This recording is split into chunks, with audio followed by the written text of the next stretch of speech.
ఎన్నో ఉన్నాయి ప్రకృతిలో. ఇవన్నీ ఏమి ఆశించకుండా చేస్తాయి.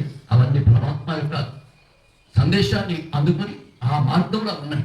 కానీ పరమాత్మ సందేశాన్ని అనుకుని కూడా మనం ఆ మార్గంలో దించలేము. కాబట్టి మనకేం కావాలి? ఆశించకుండా మనకు సహాయం చేసేవాడు పరమాత్మ ఒక్కడే. కాబట్టి సుఖల్ అని చెప్పాడు. అందుకోసమే ఇప్పుడు దసరా నవరాత్రుల్లో కానీ లింగాది నరసింహస్వామి కానీ రథం ఊరేగిస్తారు. రథంలో ఊరేగిస్తారు. రథోత్సవం జరుపుతారు. రథోత్సవం జరిపితే రథోత్సవం ఎందుకు చేస్తారు? రథోత్సవం ఎందుకు చేస్తారు? రథంలో భగవంతుడు పెట్టుకుని ఎందుకు ఊరేగిస్తారు? ఎందుకు ఊరేగిస్తారు? ఎవరికి పట్టం తిరుగుతారు. రథం వస్తుంది. రథం ఎందుకు ఊరేగిస్తారు అంటే భగవంతుడు ఏమంటున్నాడంటే, వృద్ధులు ఉంటారు, పిల్లలు ఉంటారు, అంగవైకల్యం కలిగిన వాళ్ళు ఉంటారు, నడవలేని వాళ్ళు ఉంటారు, చేతులు లేని వాళ్ళు ఉంటారు, అక్కడికి రాలేని వాళ్ళు ఉంటారు, టైం లేక భగవంతుని దర్శించలేని వాళ్ళు కూడా ఉంటారు, టైం ఉండి మనము అక్కడికి వెళ్ళి దర్శించలేని సోమరులు ఉంటారు. మనందరం టైం ఉందా లేదా భగవంతుని దర్శించుతారు? ఉందా? వస్తారు గుడికి. అంటే టైం ఉండి కూడా రాని భగవంతుని దర్శించుకుని సోమరులు కూడా ఉంటారు. ఆయన మీరు అంతా అలా ఉంటే పర్వాలేదు, మీరు దర్శించుకోకపోతే మీరు నా దగ్గరికి రాకపోతే పర్వాలేదు, నేనే మీ దగ్గరికి వస్తున్నాను. ఎంత ప్రేమ! తాను ఊరేగిపుగా వస్తున్నాడు. ఆయన ఇప్పుడు ఇంతకుముందు దర్శనం చేసుకోలేదు, నీకు అవకాశం కలగలేదు, నేనే వస్తున్నాను, నన్ను దర్శించుకో అని పరమాత్మే ఊరేగిపుగా మనకు వస్తుంటాడు. అది గొప్ప, అంత దయ పరమాత్మ.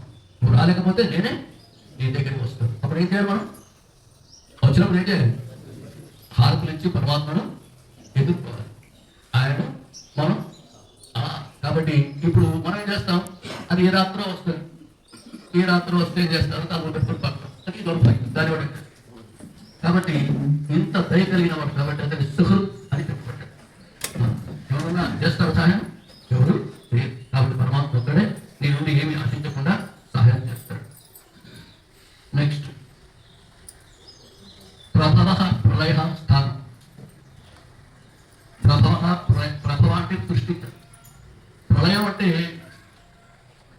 నశింపలేడు, స్థానం అంటే పాలించు. అంటే సృష్టి తానే, స్థితి తానే, తర్వాత లయ తానే. అంటే మనం సృష్టిస్తున్నాడు, మనకు జీవనాన్ని కలిగిస్తున్నాడు, మళ్ళీ మరణాన్ని కూడా అందిస్తున్నాడు. సృష్టి, స్థితి, లయ, ఈ మూడు తన వల్లే జరుగుతున్నాయి.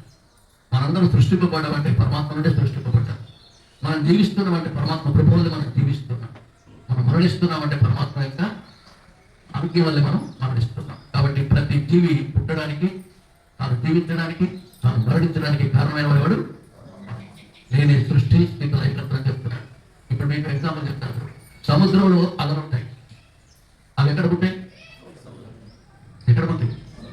సముద్రంలో పుట్టాయి. ఎక్కడ తిరగాడుతాయి? అవి సముద్రంలో తిరగాడుతాయి. ఎక్కడ లయించిపోతాయి? సముద్రంలో. అంటే అలలు సముద్రంలోనే పుడతాయి, సముద్రంలోనే తిరుగుతాయి, సముద్రంలోనే లయించిపోతాయి. మనకు కూడా అంతే. పరమాత్మలోనే సృష్టింపబడ్డాం, పరమాత్మ చేతనే పాలింపబడుతున్నాం, పరమాత్మలోనే లీనమయ్యాం. అందుకోసమే సృష్టి స్థితి కర్త నేనంటున్నా అంటాడు. అందుకోసం మనం ఎవరు ఆశ్రయించాలి ఇప్పుడు?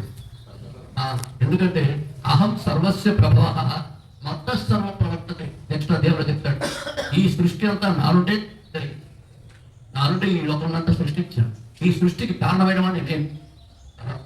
మత్త సర్వం ప్రవర్తతే, నా వల్లే ఈ జగత్తంతా ప్రవర్తిస్తుంది. ఈ జగత్తులో ఏ కార్యం జరిగినా అది నా అనుమతితోనే జరుగుతుంది. ఎందుకంటే నా వల్ల పుట్టింది కాబట్టి నా వల్లే ఈ ప్రకృతి జరుగుతుంది. నేను చెప్పినట్టుగానే ఈ ప్రకృతి తాను తన కార్యాలు చేసుకుంటూ పోతుంది. కాబట్టి ప్రకృతి తన వల్లే ఈ యొక్క సృష్టిని తాను పాలిస్తుంది, తన వల్లే ఈ సమస్త విషయం అంతా సృష్టింపబడింది. కాబట్టి ఇప్పుడు మనకి ఏది కావాలన్నా ఎవరిని ఆశ్రయించాలి? ఈ సృష్టి ఆయనదే, ఈ బ్రతుకుతున్న ప్రకృతి కూడా ఆయనదే. ఇప్పుడు నీకు ఏది కావాలని ఎవరిని ఆశ్రయించాలి? పరమాత్మని ఆశ్రయించాలి. ఎవరిని ఆశ్రయించి మనకు లాభం లేదు. కాబట్టి మత్త అహం సర్వస్య ప్రభవ మత్త సర్వం ప్రవర్తతే ఇది మత్వా భజంతే మా అంటాడు. ఎవరైతే ఈ విధంగా తెలుసుకుంటాడో అతను నుండి ఆశ్రయిస్తాడు అంటాడు. కాబట్టి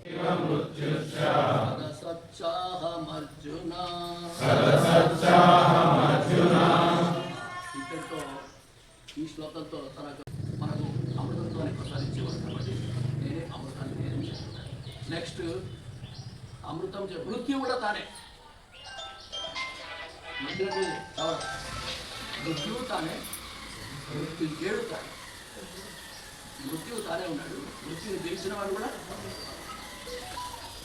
ఎందుకంటే మృత్యువు లేకపోతే మృత్యువు ఎవరు అబద్ధమే కాదు. ఎవరికైనా మరణించారు ఎవరు వచ్చాడు మందికి, ఎవరు వచ్చినట్టు మాత్రం వచ్చాడు, మరణ రూపంలో వచ్చాడు. ఎందుకంటే పాత నీరు పోవాలి, కొత్త నీరు మరి పాత నీరు అలా ఉంటుంది వెళ్ళిపోతున్నాడు. కాబట్టి పాతను బదిలించి కొత్తను ప్రసాదించేవాడు. ఎందుకంటే పాతదాన్ని బదిలిస్తాడు, కొత్తదాన్ని ప్రసాదిస్తాడు. ఇప్పుడు వసంత ఋతువులో చెట్లు ఆకులన్నీ పండిపోతాయి, అవన్నీ రాలిపోతాయి, వాళ్ళకి నూతనమైన చిగుళ్ళు వచ్చి ఆకులు అంటే పాత పాతను బదిలించి కొత్తను అందించేవాడు. ఇప్పుడు మన శరీరం ఉంది, వృద్ధాప్యం వచ్చేసింది అనుకో, ఇక మనకు సాధారణ అనుకూలంగా లేదు, పనులు చేయలేదు. ఏమి పనులు చేస్తామని చెప్తాడు, ఏం సాధన చేస్తాం, ఏం పనులు చేస్తాం, ఏం కాదు. అప్పుడు ఏం చేస్తాడు, మన పాతసైకి ఉంది అనుకో, పని చేయడానికి ఏం చేస్తాం, అనుకోలేస్తాడు. పాత కారు ఉంది అనుకో, పని చేయడానికి ఏం చేస్తాం, అమ్మేస్తాం. కాబట్టి పాత శరీరం ఉంది, ఇది అనుకూలంగా లేదు. కాబట్టి ఏం చేస్తాడు, దీన్ని తీసేస్తాడు, నూతన శరీరాన్ని ఇస్తాడు. మళ్ళీ సాధనకు అనుకూలంగా నూతన శరీరాన్ని ఇస్తాడు. అంటే మృత్యువుని కలిగించి జన్మను కూడా కలిగిస్తాడు. ఎందుకంటే పాత బట్టలు పిల్లలు వేసుకున్నాడు, పిల్లల బట్టలు పిల్లలు కొత్త బట్టలు వేస్తారు, పాత బట్టలు తీసేస్తారు. తీసేస్తే వాడు ఏడుస్తూ ఉంటాడు, ఏమైనా బట్టలు తీసేస్తాడు. కానీ తల్లి కొత్త బట్టలు ఇస్తుందని తెలియదు. అందుకోసం మనం కూడా వృద్ధి వచ్చిన మనం ఏడుస్తుంటాం. అంటే మనకి ఇంకొక నూతనమైన శరీరాన్ని పరమాత్మ అందిస్తున్న జ్ఞానం మనకు లేక మనం ఏడుస్తున్నాం. అందుకోసం ఏం చేస్తారు, ఇప్పుడు తల్లి పాలిస్తుంది. తల్లి పాలించే సమయంలో ఈ స్తన్యం నుండి ఇది మార్చుతున్నాడు. మారుస్తుంటే అంటే ఈ స్తన్యంలో పాలైపోయి ఈ స్తన్యంలోకి మార్చుతుంది అని తెలియక బిడ్డ ఏ విధంగా ఏడుస్తాడో, స్తన్యం నుంచి విడిపించిన ఏ విధంగా ఏడుస్తాడో మనం కూడా మరణం వస్తే ఏడుస్తున్నాం. ఈ మరణం అనేది ఒక మరణం లాంటి. పుట్టినవాడు పుట్టినట్టు ఉంటే ఈ చీమలు, దోమలు, పురుగులు ఇవన్నీ ఇవన్నీ కూడా జీవరాశులు పుట్టినట్టు ఉంటే కళ్ళు వస్తుంది. మనకు కళ్ళే అవకాశం ఉంటుంది, తినడానికి తిండి దొరుకుతుంది. ఇప్పటికే 150 కోట్లు అవుతున్నారు, 140 కోట్లు. తినడానికి నీళ్ళు దొరుకుతుంది, ఉండడానికి స్థలం దొరుకుతుంది, ఏది దొరకదు. ఏది మృత్యు మంచిగా కాదు. ఎందుకంటే అంత తీసేయాలి, పాతంతా తీసేస్తే కొత్తగా వస్తుంది. ఎందుకంటే మరణించినప్పుడు మృత్యు వచ్చిందనుకో ఏం చేస్తారు, చచ్చిపోయిన వానికి పట్టుబట్టలు చెప్తారు, భగవంతుడు చేసినట్టు. తర్వాత ఏం చేస్తారు, వానికి దీపం పెడతారు, అగరత్తులో తీసుకుంటారు, కొబ్బరికాయ కూడా పుస్తారు. అంటే మరణించిన వ్యక్తి గౌరవం ఆవరించాడు, మృత్యు వచ్చింది కాబట్టి, మృత్యు దేవుడు కాబట్టి, అతను లేకపోతే జీవితం ఉండదు కాబట్టి ఆయన వచ్చిందని మనం ఆరాధిస్తున్నాం.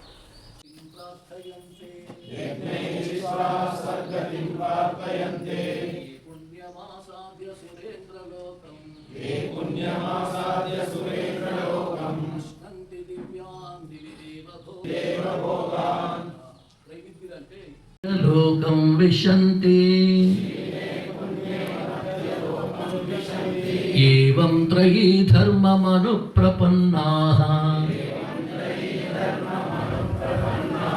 గతాగతం కామకామా లభంతే.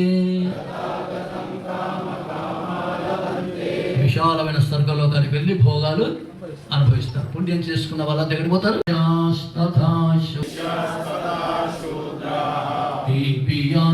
పరాం గతిం